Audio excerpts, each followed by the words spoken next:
You're Controversially, that you're being interpreted as saying this suits a lot of parents having this diagnosis, because actually it puts their kid in a box and it says, listen, my child has a condition, nothing to do with me, nothing to do with the way I brought my child up. Well, let's come back one. I have a recurrent depressive disorder. When I had my first depressive episode, I was terrified, as were my wife and the kids I then had, because I had no idea what was going on with me. No idea at all.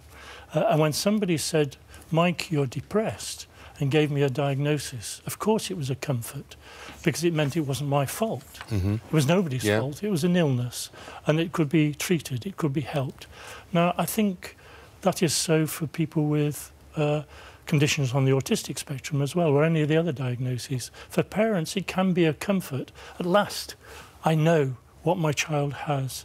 And if they have a diagnosis, it's something you can talk about in the pub. I think it's important that people listen to what the doctor has to say here, because I know the reaction is going to be, no, my child has got autism, don't tell me my child hasn't got autism, and you're not listening to what the doctor's saying, because he's not necessarily talking about your child. Well, I think you've used a very important word there, listening. I don't particularly worry about whether this child has a diagnosis or whether they don't have a diagnosis. What I worry about is how we deal with them.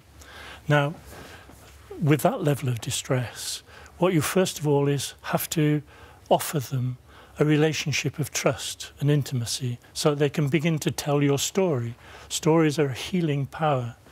You need to see them for as long as they need to be seen, and importantly, the whole social wherever. care system will say they haven't got the resources to do that.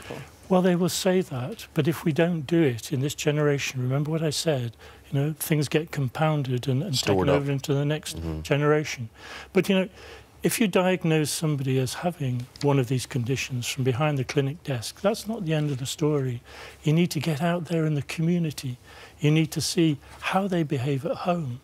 You need to talk to teachers and watch them in the classroom. But isn't that all not... I mean, I haven't got time to read all the comments here, but people...